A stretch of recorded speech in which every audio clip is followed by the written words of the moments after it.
देखिए, जो सिनेरियो है वो तो भारतीय जनता पार्टी ही बता सकती है, लेकिन कानून व्यवस्था का जनाजा निकला हुआ है।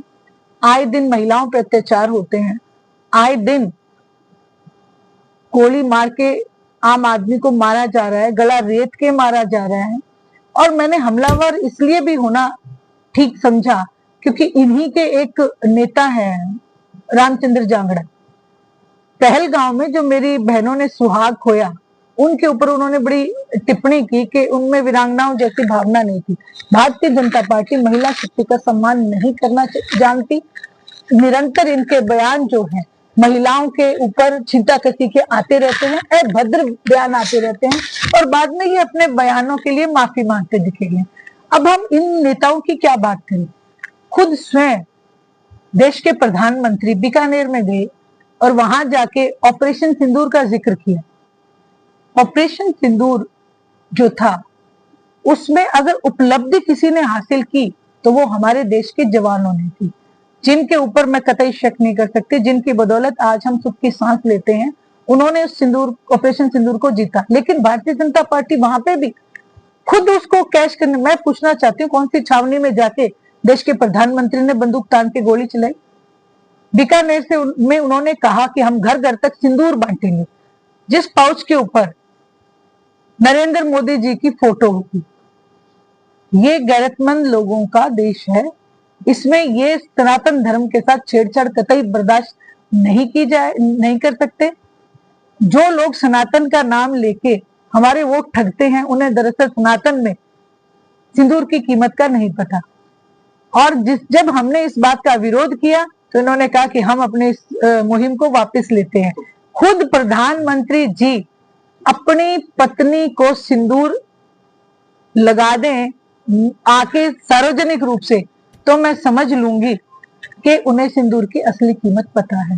हाँ जी, आपका देखिए, मौजूदा सरकार ने जो हिसार में वीसी अपॉइंट किए हुए हैं एचएयू, उनकी तो जो डिग्रियां हैं उनके ऊपर भी सवाल है।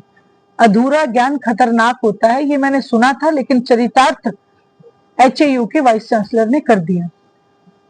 यही बात नहीं है, वहां एक बेटी के साथ उसको भी बहुत हराश किया गया। एक आगे नासा में जाने वाली लड़की को इतना परेशान किया कि उसने आत्महत्या तक कर ली, और इस बात को उन्होंने दबाने का भी काम किया। वहीं आज वजीफे को लेके छात्र बड़े आंदोलनरत थे और आराम से अपना आंदोलन कर रहे थे, लेकिन छात्रों के ऊपर पुलिस अगर डंडे बरसाती तो भी चलो कोई बात मान लेते, लेकिन वहीं की फैकल्टी हाथों में डंडे लेके और जब बच्चों का सिर फोड़ती हुई दिखी तो हम इस बात को बर्दाश्त नहीं कर पाए। और छात्रों के ऊपर ये अत्याचार है जो बर्दाश्त नहीं किया जाएगा। वीसी तो बदलना ही पड़ेगा। क्या कुनबे के फिर से मिलने की उम्मीद बची हुई है? मैं निरंतर हर जगह यही मेरा जवाब होता है। देखिए, ये एक चाहे यूनिवर्सल ट्रुथ कह लो कि सामाजिक तौर के ऊपर बंटे हुए परिवार तो फिर भी एक उम्मीद होती है, एक हो जाते हैं, लेकिन जब राजनीतिक महत्वाकांक्षाओं को लेके जो कोई परिवार को छोड़ के जाता है, जो अपने दादा को छोड़ के जाता है, तो इतिहास में कौरव और पांडवों का भी उदाहरण अगर हम देखें तो राजनीतिक तौर के ऊपर वो कभी एक नहीं हुए।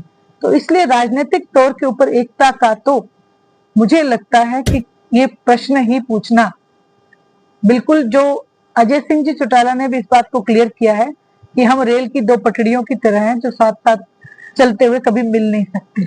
तो यही मेरा जवाब रहेगा।